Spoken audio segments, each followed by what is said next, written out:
Good morning and welcome, student. Our today's topic is mm, yes, formation of company. Okay, so a company अगर form करना है तो उसके stages क्या क्या है? So company जो है, it is a creation of law. Creation of law means what? इसको रजिस्टर्ड करवाया जाता है तो उसको लीगल आइडेंटिटी मिल जाती है. It is called creation of law. तो जो हम कंपनी क्रिएट करते हैं, it may be a one person company या फिर एज अ प्राइवेट कंपनी करके हम उसको रजिस्टर करवा या क्रिएट करवाते हैं, या फिर as a public company. Okay, तो ये जो कंपनी है, तो yesterday also we have seen कि कंपनी लिमिटेड है, अनलिमिटेड है, वो भी कंपनी के साथ ही नाम अलोंग विद कंपनीज नेम वो भी मेंशन होता है. तो this company can be created as limited by share. Liability mention करना पड़ता है ना, तो लिमिटेड बाय शेयर, तो ये क्या है, लायबिलिटी है. या तो लिमिटेड बाय गारंटी और unlimited company. Unlimited company means unlimited liability. Okay, तो कंपनी जो है वो विथ लायबिलिटी भी क्रिएट किया जाता है. okay, तो टू स्टेजेस है देखो. वन स्टेज प्रमोटर्स होना ज़रूरी है, और प्री इनकॉर्पोरेशन कॉन्ट्रैक्ट. रजिस्ट्रेशन से पहले जो भी कॉन्ट्रैक्ट एंटर होते हैं तो वो कैसे ट्रीट किए जाते हैं. देन रजिस्ट्रेशन का प्रोसीजर क्या है. So let we see first about the promoters. Promoters क्या होता है. तो प्रमोटर्स आर पर्सन्स, ये पर्सन्स होते हैं वो undertake to form a company and take steps to accomplish that purpose. Purpose क्या है कि कंपनी फॉर्म करना है, तो ये कंपनी फॉर्म करने का रिस्पॉन्सिबिलिटी अंडरटेक करते हैं. यहाँ पे डेफिनेशन दिया है देखो, एज पर कंपनीज एक्ट 2013. तो डेफिनेशन सेक्शन 2 और सब सेक्शन 69 है वो प्रमोटर के लिए. तो प्रमोटर क्या है देखो, who has been named as such in prospectus. जिसका नाम किस पे है, prospectus में होता है, और is identified by the company in annual return referred to in section 92. और लिखा है देखो, who has control over the affairs of the company directly or indirectly, whether as shareholder या फिर डायरेक्टर या अदरवाइज. ओके, और क्या बोला है प्रमोटर, और क्या होता है, in accordance with whose advice, जो एडवाइस देता है, डायरेक्शन देता है, इंस्ट्रक्शंस देता है बोर्ड ऑफ डायरेक्टर्स को. board of directors of the company is accustomed to act, and then provided that nothing in sub clause C shall apply to a person who is acting merely in a professional capacity. ये जो सी clause है ना, कि promoter जो है वो advice देता है, डायरेक्टर डायरेक्शन देता है, इंस्ट्रक्शन देता है, तो जो पर्सन सिर्फ just as a professional capacity करके उस कंपनी के साथ अटैच हुआ है, उसको ये अप्लाई नहीं होगा. ओके, तो यहाँ पे अपना ऑर्डिनरी लैंग्वेज में क्या बोला है देखो, who is responsible for the, ये सब लीगल लैंग्वेज था. तो आपको क्या समझना है, जो कंपनी के फॉर्मेशन के लिए रिस्पॉन्सिबल होता है और कंपनी रजिस्ट्रेशन के जो भी प्रिलिमिनरी वर्क है, रजिस्ट्रेशन के लिए जो भी करना ज़रूरी है वो करता है, उसको प्रमोटर बोला जाएगा. ओके, तो ये कॉमन अंडरस्टैंडिंग के लिए उन्होंने नॉर्मल लैंग्वेज में ये प्रमोटर का मीनिंग दिया है. ओके, तो देखो प्रमोटर मीन्स अ पर्सन जिसका प्रोस्पेक्टस में नाम होता है, एंड एनुअल रिटर्न जो कंपनी फाइल करती है तो उसमें उसका नाम होता है। देन कंपनी के अफेयर्स में उसका कंट्रोल होता है, डायरेक्टली या इनडायरेक्टली, या तो वो शेयर होल्डर या फिर वो डायरेक्टर होता है या फिर और कोई पोजीशन में, हायर पोजीशन में वो रहेगा। या ये वही सब हमने अभी जो पढ़ा है ना वो सब है, ठीक है। Then role of promoter, promoter का रोल क्या है? तो देखो वो ऐसा पर्सन होता है कि जिसके माइंड में बिजनेस करने का आइडिया जनरेट होता है, डेवलप होता है, वो प्रमोटर होता है। ओके। देन आप उसके माइंड में जो भी आइडिया आया है तो वो करना है नहीं करना है, उसके लिए वो नेसेसरी इन्वेस्टिगेशन फाइंड आउट करता है कि जो भी मुझे लगता है तो वो प्रॉफिटेबल होगा या नहीं, करना चाहिए नहीं करना चाहिए, तो इन्वेस्टिगेशन करता है। देन अपने आइडिया को रियलिटी में कन्वर्ट करने के लिए, मीन्स कंपनी फॉर्म करने के लिए वो जो भी रिसोर्स ज़रूरी है वो ऑर्गेनाइज करता है। ओके। देन कंपनी के लिए नाम सिलेक्ट करता है, और नाम ऐसा होना चाहिए कि जो रजिस्टर ऑफ ऑफिस है उन्होंने एक्सेप्ट करना चाहिए, ऐसा नाम वो सजेस्ट करता है, सिलेक्ट करता है। देन ये प्रिपेयर करता है। देखो ये क्या है बताओ? ये स्टूडेंट इसको क्या बोलते हैं? Yes,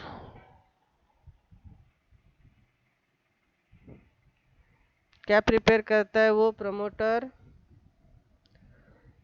yes Bhavika, memorandum of association. और ये क्या है? अरे यहाँ लिखा है, उसको फुल फॉर्म बताओ आप नील। भाविका ने बताया देखो, yes, articles of association of the proposed company, मतलब जो कंपनी वो बनाना चाहता है, सेटअप करना चाहता है, तो उसका मेमोरेंडम भी बनाता है और आर्टिकल्स भी बनाता है। Okay.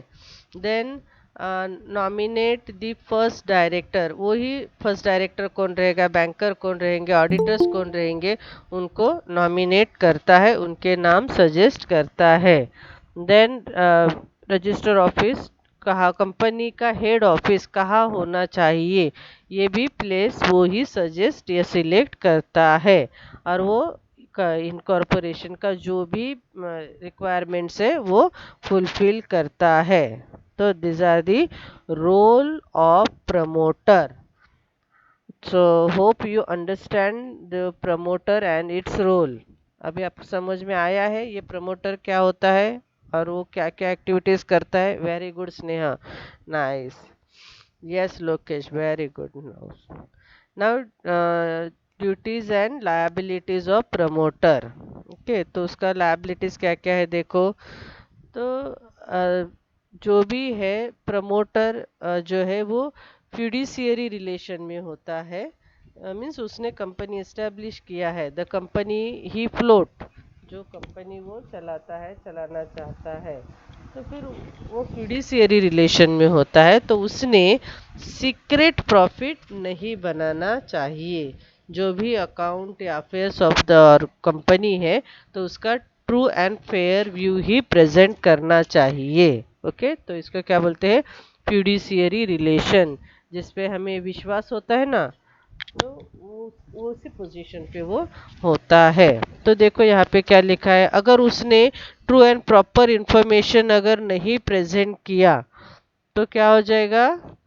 Compensate the company to the extent of benefit received by him, उसने जितना भी बेनिफिट या सीक्रेट प्रॉफिट बनाया है ना, तो वो उसको कॉम्पेंसेट करना पड़ेगा।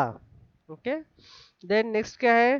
Promoter held liable for fraud, fraud के लिए उसको लायबल समझा जाएगा अगर वो फाउंड गिल्टी और ऑफ एनी फॉल्स या मिस इनकरेक्ट इंफॉर्मेशन वो प्रेजेंट कर रहा है, या फिर कोई मटेरियल फैक्ट जो है कि जो सबको मालूम होना चाहिए वो सप्रेसिंग कर रहा है, तो उसके लिए उसको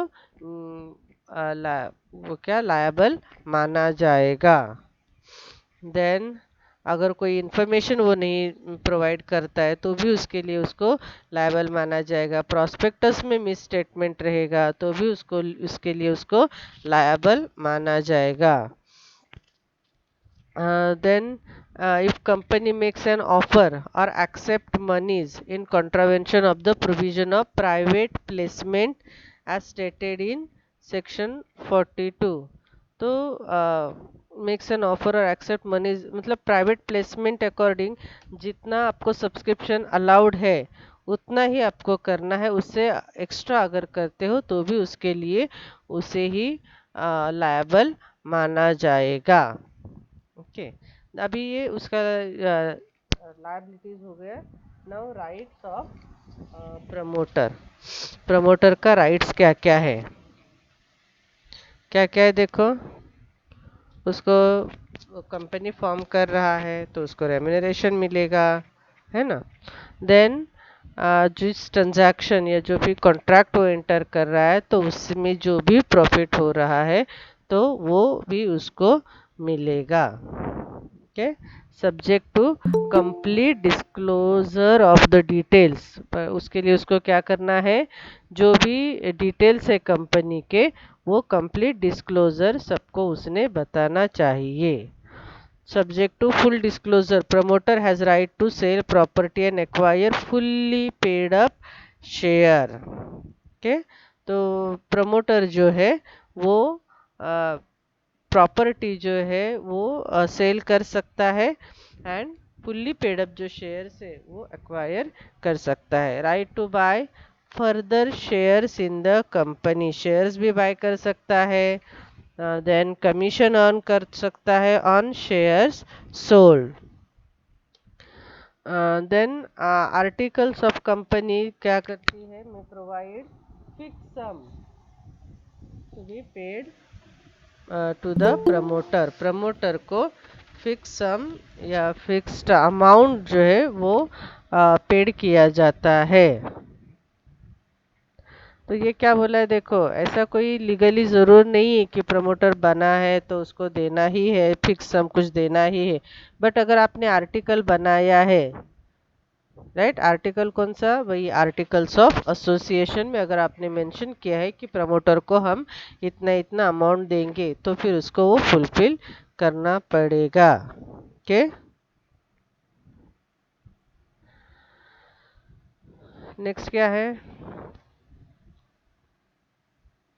the contract which the promoter enter for floating the company are called pre-incorporation contract। तो इनकॉर्पोरेशन के पहले के जो कॉन्ट्रैक्ट है जिसमें प्रमोटर एंटर हुआ था तो उसके इफेक्ट क्या है, तो देखो यहाँ लिखा है, क्या लिखा है, यस, इनकॉर्पोरेशन या रजिस्ट्रेशन से पहले जो कॉन्ट्रैक्ट कंपनी एंटर किए हैं तो कैसे रहेगा उसका इफेक्ट। यस स्टूडेंट, कैसा रहेगा। Yes Bhavika, Bhavika immediate response दे रही है, very good Sneha, nice. Not binding, yes good. Neel, not binding.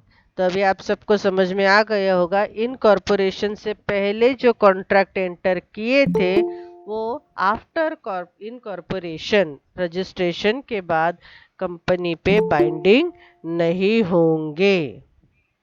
ठीक है, because the company was not in existence at the time the contract was entered। existence में नहीं थी means what, कंपनी को लीगल स्टेटस नहीं मिला था। इन कॉरपोरेशन के बाद कंपनी को लीगल स्टेटस मिलता है। ओके, देन कोई कॉन्ट्रैक्ट कंप्लीट करना जैसे कंपनी के लिए बाइंडिंग नहीं है, वैसे ही कोई थर्ड पार्टी रहेगा उस पे भी वो कॉन्ट्रैक्ट बाइंडिंग नहीं रहेगा। राइट, जो थर्ड पार्टी है जिस वो कॉन्ट्रैक्ट में डायरेक्टली इनडायरेक्टली कॉन्ट्रैक्ट में आ रहा है उसके लिए भी वो बाइंडिंग नहीं रहेगा। हम उसको नहीं बोलेंगे कि आपको ये फुलफिल करना है, आपको आपकी ड्यूटी, ये उस पे बाइंडिंग नहीं रहेगा। देन कौन फिर यहाँ पे लायबिलिटी किसकी है? यस, कॉन्ट्रैक्ट रिलेटेड लायबिलिटी किसकी है फिर?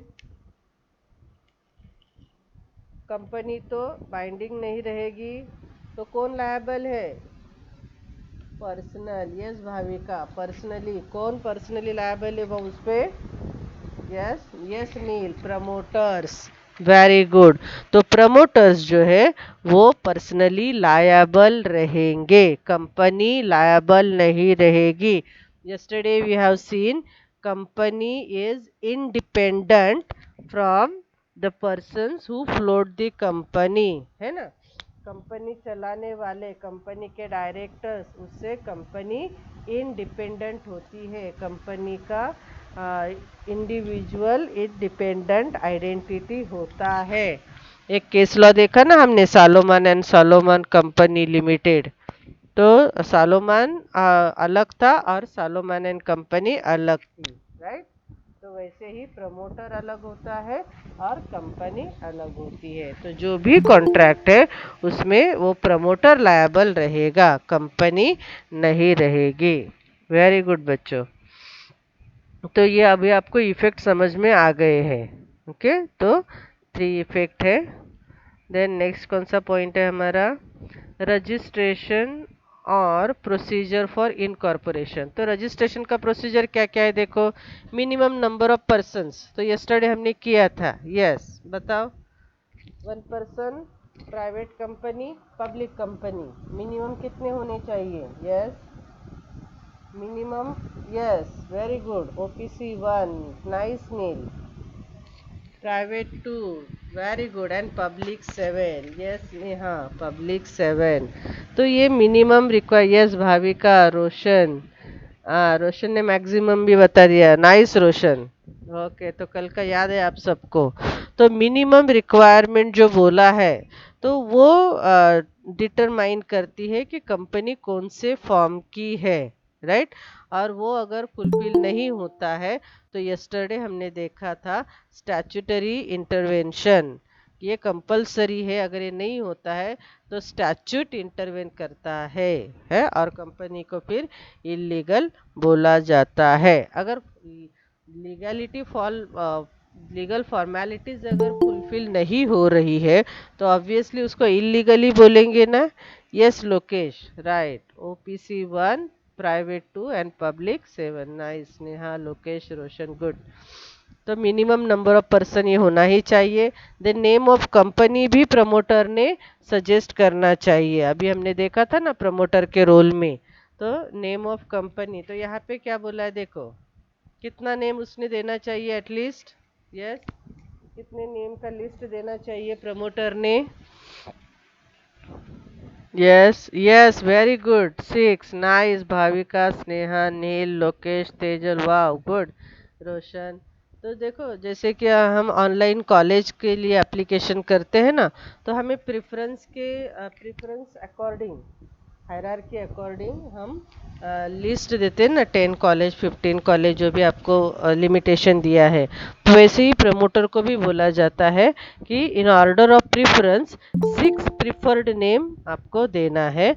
और उसका वैलिडिटी कितना होता है देखो, यहाँ पे क्या लिखा है? 60 डेज का वैलिडिटी होता है। यस, आपने जो भी प्रेफरेंस दिया है तो उसको रजिस्ट्रेशन आपको 60 डेज के अंडर करना पड़ेगा। अगर नहीं करते हो तो दूसरा कोई भी वो नेम यूज कर सकता है। ओके, तो 60 डेज का वैलिडिटी रहेगा।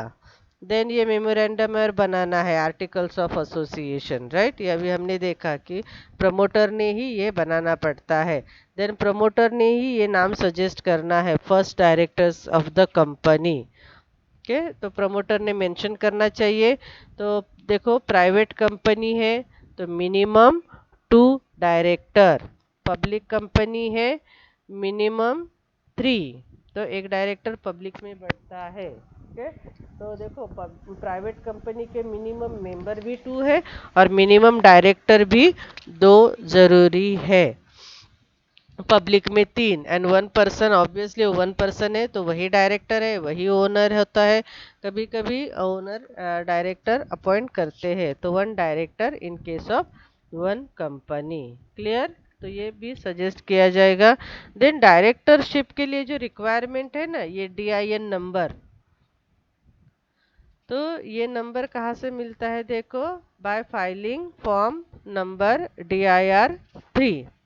एंड ये जो है DIN has to be obtain by directors before commencing the procedure of incorporation. तो DIN नंबर ज़रूरी है, और इनकॉर्पोरेशन का जो प्रोसीजर है वो कमेंस या स्टार्ट करने से पहले ही DIN नंबर डायरेक्टर को मिल जाता है। और वो इशूड कौन करता है देखो, ministry of affairs. Clear. Then next क्या है, डिक्लेरेशन फ्रॉम प्रोफेशनल्स। तो जो भी प्रोफेशनल्स के नाम वहाँ पे मेंशन किए हैं, प्रोफेशनल कौन कौन है देखो, एडवोकेट है, CA है, कॉस्ट अकाउंटेंट है, कंपनी सेक्रेटरी है, तो उन्होंने डिक्लेरेशन देना चाहिए। क्या रहेगा डिक्लेरेशन देखो, all the requirements of the act and rules made under in respect of registration, तो वो सब हमने कंप्लाइड किए हैं, ऐसा डिक्लेरेशन इन्होंने देना चाहिए। देन एफिडेविट फिल करना है। तो एफिडेविट में क्या बताना है, उन्होंने क्या मेंशन करना है, affidavit filled by the subscriber to the memorandum and persons named as first director if any in the articles। तो इन्होंने एफिडेविट भरना है, यही कि जो भी हमने इंफॉर्मेशन दिया है तो वो ट्रू है, फेयर है, और क्या है, that he is not convicted by any offence, कोई ऑफेंस नहीं उन पे डिक्लेयर हुआ है, in connection with the promotion, formation और मैनेजमेंट ऑफ एनी कंपनी, या फिर उनको कोई गिल्टी या फ्रॉड नहीं किया है, या फिर मिसपेसेंस नहीं किया है,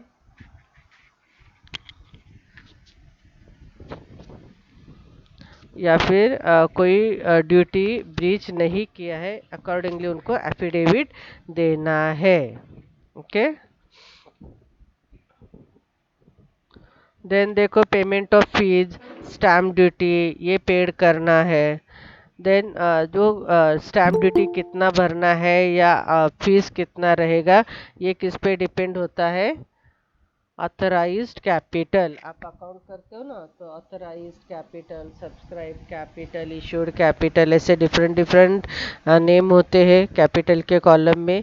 तो जो ऑथराइज्ड कैपिटल है, आप पब्लिक कंपनी एस्टेब्लिश कर रहे हो, प्राइवेट कंपनी, 1 पर्सन, तो कितना ऑथराइज कैपिटल है, तो उसके बेसिस पे स्टैम्प ड्यूटी या फीस पे करना है।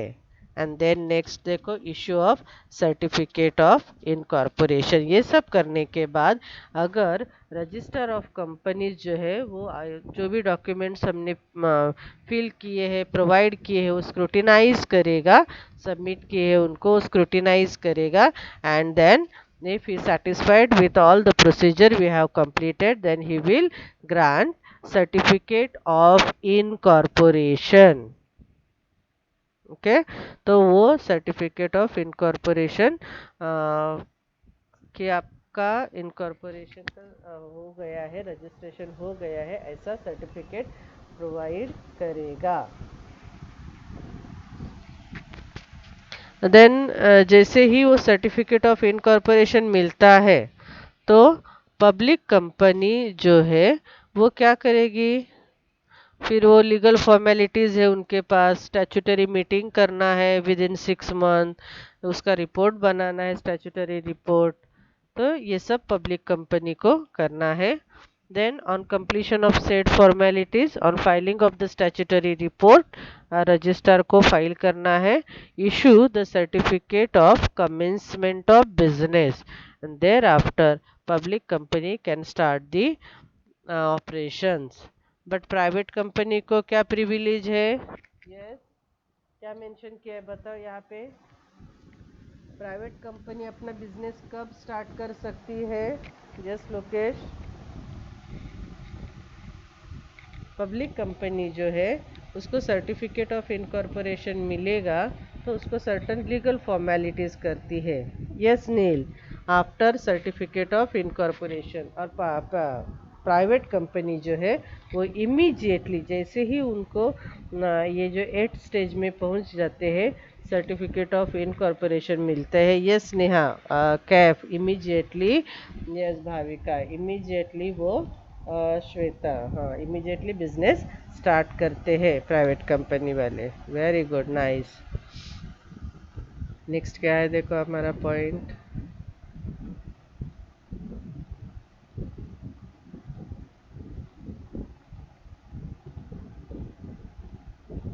ओके ओके ओके, हाँ कॉन्सिक्वेंसेस ऑफ नॉन रजिस्ट्रेशन। अगर रजिस्ट्रेशन नहीं करते हैं तो क्या उसका कॉन्सिक्वेंस होगा, क्या उसका इम्पैक्ट होगा, है? तो देखो, एसोसिएशन, इलीगल एसोसिएशन, आपका रजिस्ट्रेशन नहीं है, आपका फिर भी बिजनेस चला रहे हो तो इलीगल एसोसिएशन माना जाएगा। Then every member personally liable रहेगा उसके लिए। The association cannot contract debts, तो एसोसिएशन जो है तो डेब्ट्स के कॉन्ट्रैक्ट साइन नहीं कर पाएगा, मीन्स डेब्ट के लिए कहीं पे भी अप्लाई नहीं कर सकता है, right. Then association cannot be ranked as a creditor, या वो भी खुद को क्रेडिटर नहीं बना सकता है। Then association cannot be wound up. Cannot be wound up मतलब देखो, हमने अगर कंपनी वाउंड अप करना है तो हम उसके लिए कोर्ट इंटरवेंशन बोलते हैं ना, तो कोर्ट के पास जाते हैं और जो भी है वो लीगल फॉर्मेलिटीज करते हैं। तो यहाँ पे क्या बोला है, कैन नॉट वाउंड अप, मतलब ऐसा नहीं कि आप बंद नहीं कर सकते हो, आपका तो आप स्टार्ट भी किया, आप बंद भी कर सकते हो, बट लीगली वाउंड अप नहीं कर सकते हो। Okay, and then finally no suit can be filed for the partition of the assets or dissolution। तो जो भी हमने yesterday भी देखा था कि अगर हमें एसेट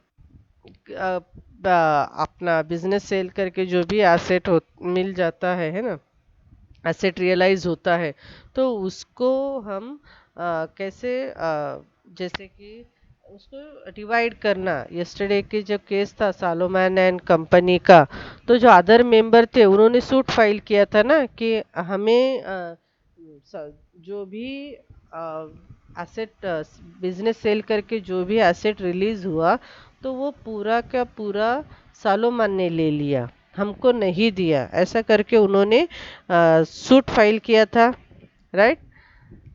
तो ये कैसे पॉसिबल हुआ, क्योंकि उन्होंने कंपनी रजिस्टर करवाया था। अगर कंपनी रजिस्ट्रेशन नहीं है, जो ओनर है वो सब अपना हिस्सा ले रहा है, तो आप सूट भी फाइल नहीं कर सकते। So these are the effect of non registration। So with this we stop here।